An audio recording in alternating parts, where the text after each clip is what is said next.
Assalamualaikum warahmatullahi wabarakatuh. Alhamdulillah, alhamdulillahi rabbil alamin.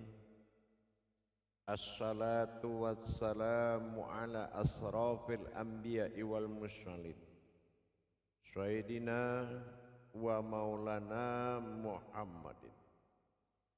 Asyhadu an la ilaha illallah wa asyhadu anna Muhammadar Rasulullah. Allahumma sholli ala sayyidina Muhammadun musyabihil wal ikram, ya wal jalila wal ikram, wa tahirin wal mujahidina, amma ba'du, ibadullah wa ittaqullah.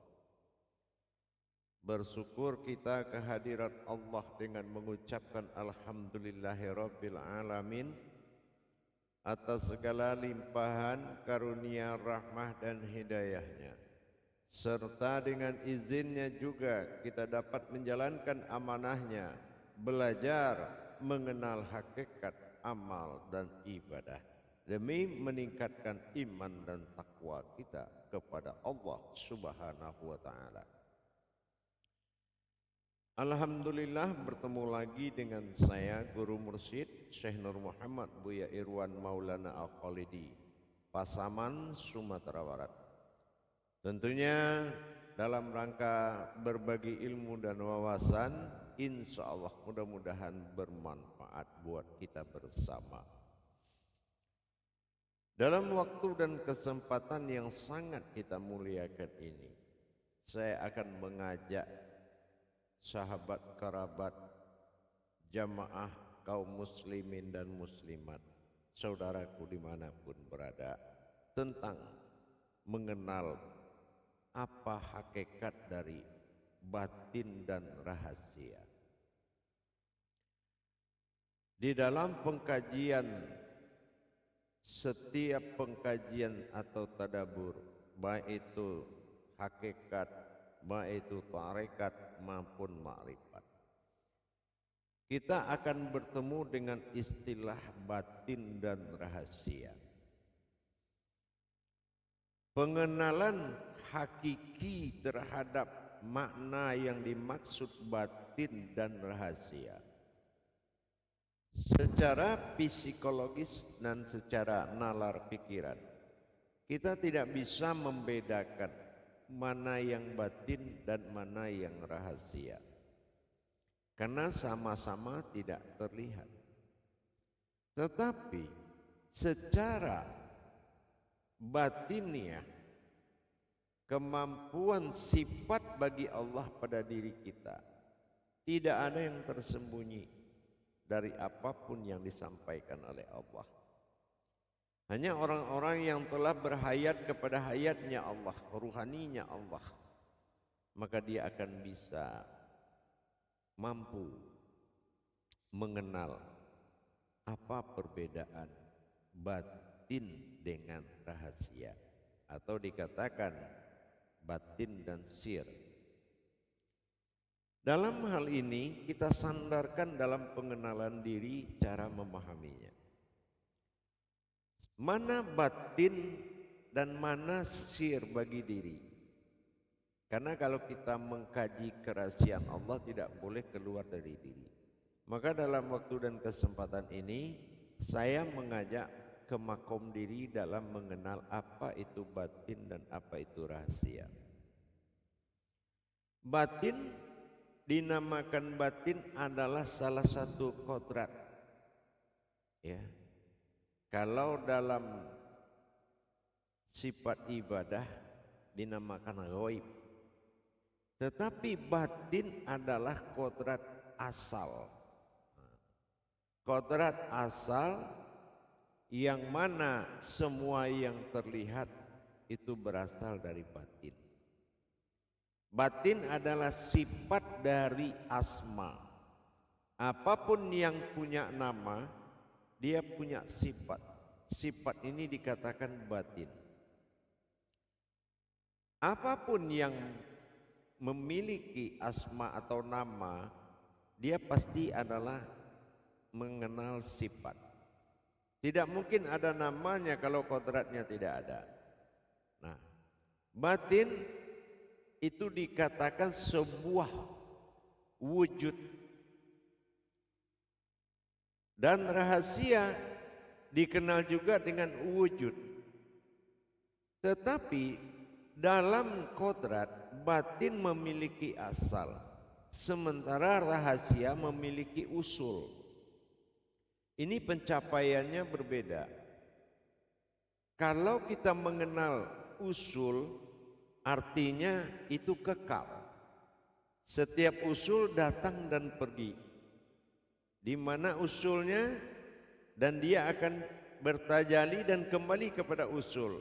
Karena usul itu bersifat hayun bako. Jadi kalau rahasia, kodrat rahasia itu kodrat yang tidak sirna. Ya, kodrat yang tidak sirna. Nah, itu dinamakan hayun bako. Asal dari kata batin dan sir atau rahasia adalah asal dan usul. Nah, ini kalau kita larikan kepada pemahaman diri. Setiap yang berasal adalah batin. Kenapa? Karena batin inilah yang akan mewujudkan zat dan nur, sehingga terlihatlah dari mana asalnya. Penjelmaan atau hayat dari batin itu dinamakan kodrat sir atau rahasia, tapi dia mewujudkan yang sifatnya zat dengan nur, artinya segala kehidupan, tetapi tidak kekal. Kenapa? Karena batin juga akan lenyap di dalam sirnya Allah. Nah, kalau sir, rahasia, itu adalah sebuah wujud batin bagi Allah. Nah, itu namanya sir, wujud batin bagi Allah. Jadi sir adalah kodrat rahasia yang kodratnya adalah ketuhanan. Semua ketuhanan, kodrat ketuhanan itu disebut sir. Contohnya nyawa bagi kita, sifat bagi Allah. Batin al-faqullah, artinya batin Allah juga ada yang terlihat tetapi sifatnya sir. Gitu. Nah, kita mengenal setiap kerahasiaan Allah adalah bako, kekal. Ya. Nah, ini diwujudkan kepada sebuah batin ketuhanan. Nah, kita ambil kepada diri, dinamakan bilah. Bilah adalah bako bilah. Bako bilah ini adalah batin Tuhan yang tunggal, yang kekal. Ini namanya sir, ya, rahasia. Wujudnya, kodratnya adalah batin, tetapi sifatnya rahasia dan kodratnya kekal.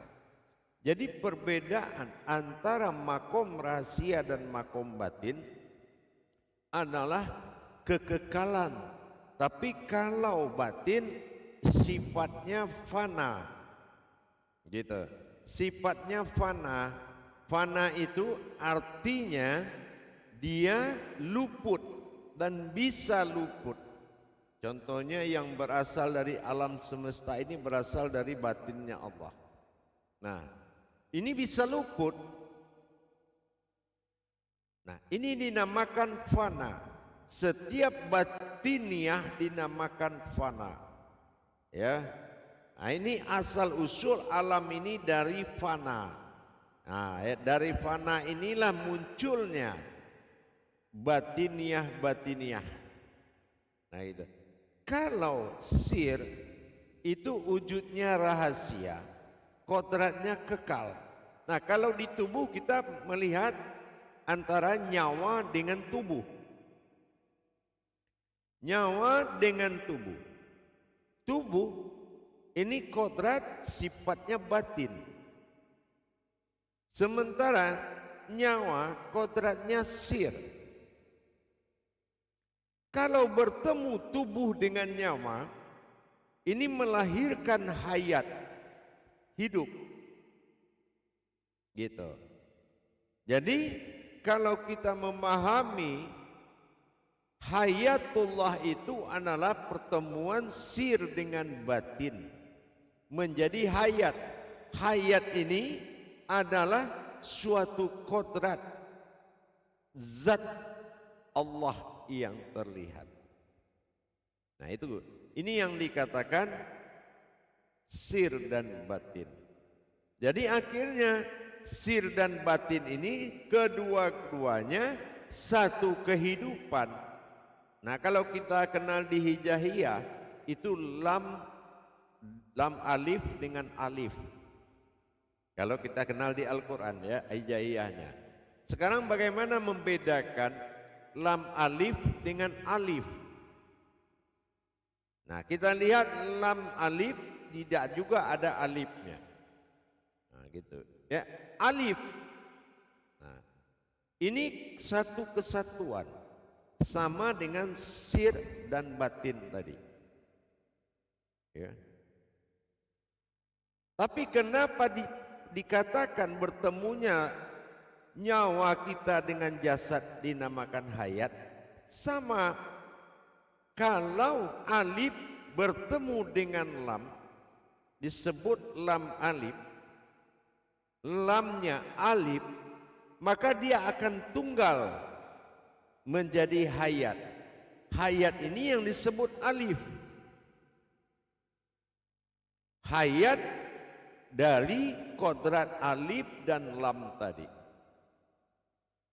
Ini yang dikatakan jalalah.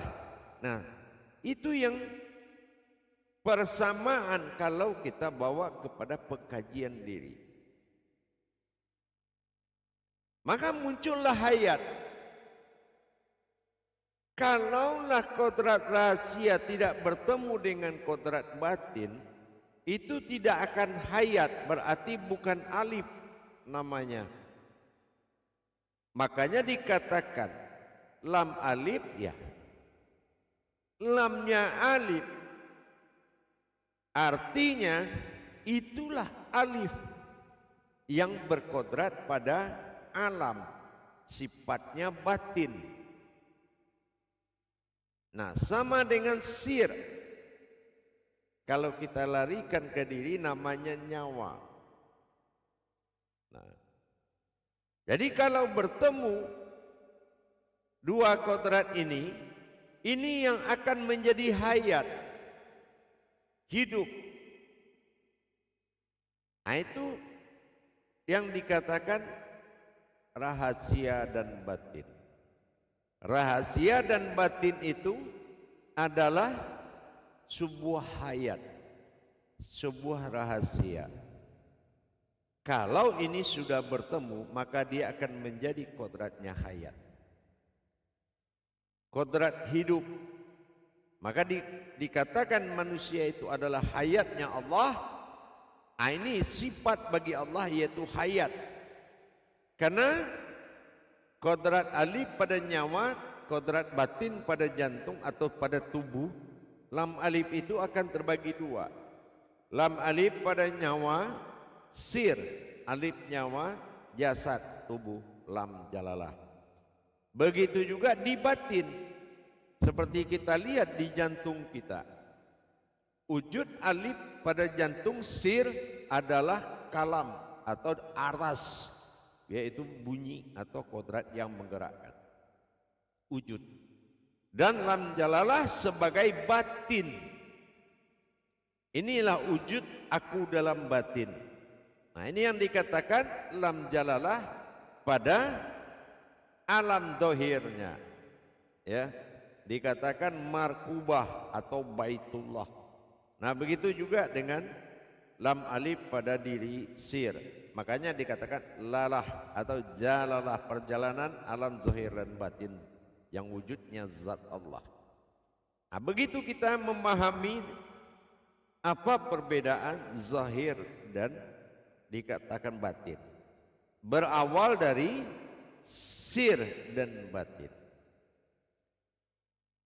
Nah, sifat sir adalah kerahasiaan Allah bertajalli pada sifat ketuhanan.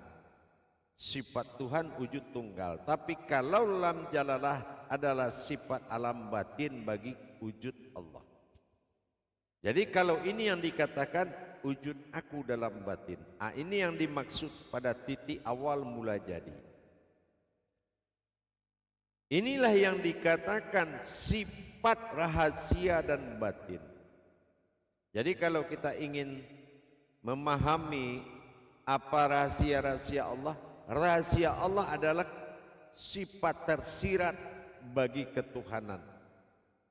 Gitu. Jadi sifatnya kekal. Batin-batin Allah itu banyak, ada napas, tanapas, ampas, nupus, itu adalah hayyun baqo, itu kekal semua. Itu kekal. Ini yang digolongkan kepada sir. Ya. Nah, gitu. Jadi apalagi contoh sifat 20. Mana yang kekal bagi Allah? Salbiyah. Nah, itu kekal bagi Allah. Ya. Yang kedua nafsiyah. Tapi manawiyah dia adalah batin. Nafsiyah wujud tunggal. Dan salbiyah adalah sir. Nah, jadi kalau kita sudah bisa membedakan mana yang digolongkan rahasia dan mana yang digolongkan batin, maka kalau kita ingin mengenal mana rahasia mana batin karena sama-sama tidak terlihat, maka kita harus tahu mentajalikan, mempertemukan, maka muncullah hayat kedua sifat tadi. Inilah wujud. Disinilah kita menikmati dan mengenal dan memandang. Karena dia sudah hayat, kalau dia hayat maka dia berwujud. Kalau dia berwujud, kodratnya sudah menuju zat, maka dia bisa dilihat. Yang tidak terlihat tadi, alif tersirat dan lam jalalah juga tersirat. Nah, ini juga akan bisa terlihat kalau kita bisa mempertemukan dua kodrat di dalam satu wujud namanya hayat. Kalau kita ada kemampuan mentajalikan, maka sama dengan kita melihat di tubuh kita sendiri. Kalau sudah bertemu jantung dengan nyawa, maka jasad adalah penampakan. Nah, ini yang dikatakan ahyan karajiyah. Kalau sudah bertemu ahyan sabitah dengan kudus, ruh kudus tadi, atau dikatakan dengan diri jauhar tadi, maka dia akan terlihat ahyan karajiyahnya. Sama kita mengenal sir dan batin. Mengenal sir dan batin itu agar bisa dia terlihat, maka Allafa kata alif satukanlah. Nah, dengan kita satukan persandaran sifat sir pada nyawa dan lam pada jalalah pada batin jantung, maka ini yang dikatakan hayatullah, maka terlihatlah berwujud alif. Nah, ini yang dikatakan alif. Jadi kalau kita mengenal apa itu rahasia, apa itu batin, adalah dengan mengenal tajali perjalanan. Apa dari awal batin, apa dari awal rahasia. Dan ini akan menjadi satu kesatuan, yaitu hayat hidup. Nah, hidup ini baru ada dua dia. Ada kehidupan, ada yang hidup. Nah, ini ada zahir dan ada batin. Jadi pengenalan rahasia dan batin itu adalah dengan memahami fana pada batin, filah nama kodratnya, bako pada sir, bilah pada kodratnya. Saya ulangi, batin fana pada kodrat batin, artinya tidak berurat, tidak berdarah. Filah pada wujudnya, yaitu terlihat, batin yang terlihat. Kalau sir adalah bako, kekal pada sifatnya, bilah pada wujudnya, yaitu wujud batin Allah, rahasia Allah. Jadi fana'um filah wal baqa'um filah. Dapatilah diri yang kekal dan kekalkanlah diri itu, insya Allah.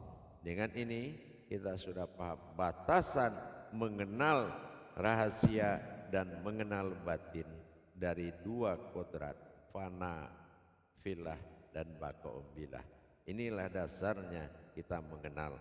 Jadi sandaran seperti ini yang menjadikan adanya hayat, disebut dengan bersifatnya aku pada sifatku sendiri. Ini dalam bahasa ma'rifatnya. Jadi kalau kita sudah mengenal bagaimana pengenalan terhadap sir dan batin, insya Allah kita akan bisa mendapatkan kenyataannya. Insya Allah mudah-mudahan bermanfaat. Jadi kita sudah tahu batasan mana rahasia yang bersifat kekal. Batin-batin Allah yang sangat kekal itu golongannya rahasia. Dan batin yang tidak kekal itu golongannya adalah batin. Tapi sifat daripada itu semua adalah setiap batin kodratnya umat, setiap sir kodratnya Tuhan. Setiap batin kodratnya umat, setiap sir kodratnya Tuhan. Inilah yang dikatakan zahiru Rabbi wal batinu abdi. Zahir itu adalah penampakan kerahasiaan Allah. Allah bil zahiru wallah bil batinu. Jadi dengan demikian kita sudah bisa memilah-milah mana yang rahasia dan mana yang batin. Insya Allah mudah-mudahan bermanfaat. Akhirul kalam wabillahi taufik wal hidayah. Wassalamualaikum warahmatullahi wabarakatuh.